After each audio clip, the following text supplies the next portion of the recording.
Hey guys, this is Jonathan from TacomaExplorer.com, and today I'm going to show you 4 different ways to monitor the tire pressure on your Toyota Tacoma. Now, as you probably know, your tire pressure is pretty important. If it's overfilled or underfilled, you can have all sorts of issues. And after all, the tires are the only thing on the vehicle that's actually keeping you in contact with the road, so it's super important. So I'm also going to show you how to find the tire pressure without digging into the owner's manual, and some important times to check it and monitor it, and also how to correct it if it's too high or too low.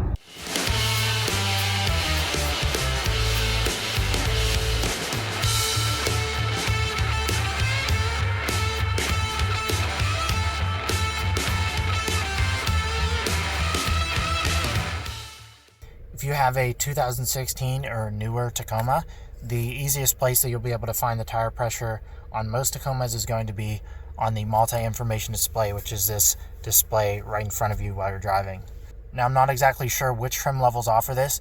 I'm in an SR5 right now and it actually doesn't have it, but if you did have it, you can use the buttons here on the right side of the steering wheel to navigate, as you see there, and you'll be able to go through there and you will have a screen for the tire pressure, and I'll put a picture up showing what that looks like.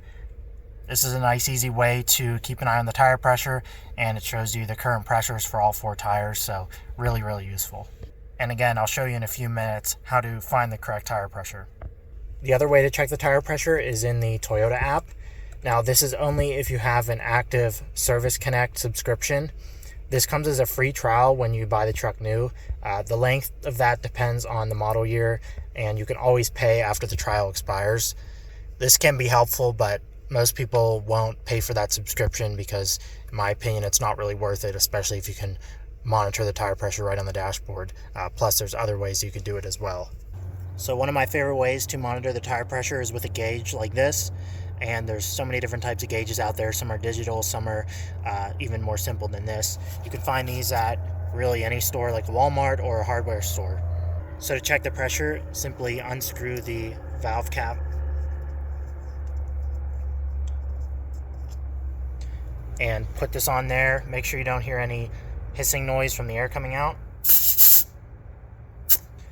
And then, as you can see, there's our pressure just below 40. And the 4th way to monitor the tire pressure is the method that most people use and is the worst option, which is just waiting for the light to turn on the dashboard. And I'll show you what that looks like. So it's going to be this icon right here. And this is not a great option because it's not proactive. You have to wait until the tires are actually critically low before this appears. So I definitely don't recommend it. So there's no need to dig through the owner's manual to find the tire pressure. And you also should not check the tire for the tire pressure. The easiest place to check it is just by opening up the driver's side door, and there's going to be a sticker on the side. And this will tell you the front and rear tire pressures. As you can see, it's 32 PSI, and you have another measurement there as well. So that's a super easy way to figure out the correct tire pressure. No need to look online or dig through the owner's manual to figure it out. So when are some good times to check your tire pressure? Well, most people know this, but when it gets cold out, your tire pressure will go down because of the temperature drop. So this is a common time that people will see that icon pop up on the dashboard, and then you'll see that a lot of air pumps, gas stations and stuff will be crowded with long lines because everyone's coming to, fuel up their tires when that first season of cold hits for the year. Another good time to check is before a long road trip. You don't want to be halfway into a long road trip and realize that the tires are low.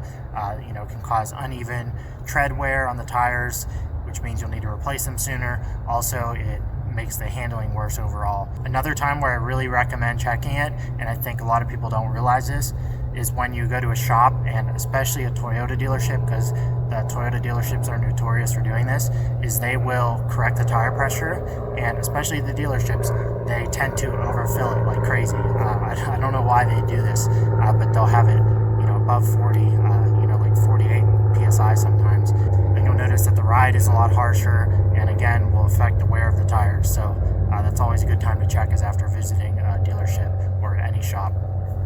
Let's say that your tire pressure was not what it should be, so you're going to have to correct that.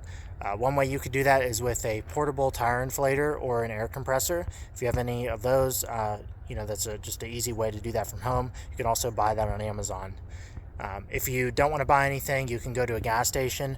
A lot of the gas stations will have air pumps that are free or very low cost, and you can fill up the tires or drain air out of them. You can also use your tire pressure gauge in most cases to drain the air in here. So if they're overfilled, in this case this tire is overfilled, I think it was about 38 PSI, it should be 32. So we can hook this up, and then we can press this button here, and that will start draining air out of the tires. And then, of course, when you're done with that, be sure to check it again, make sure it's at the right level. So let me know if you have any questions about these different methods that I talked about for checking the tire pressure. We'll be happy to answer any questions you have. Just leave them in the comments. You can also check out our website, tacomaexplorer.com. We'll go into this topic in more detail and plenty of other topics about tires and all sorts of other things about owning a Tacoma.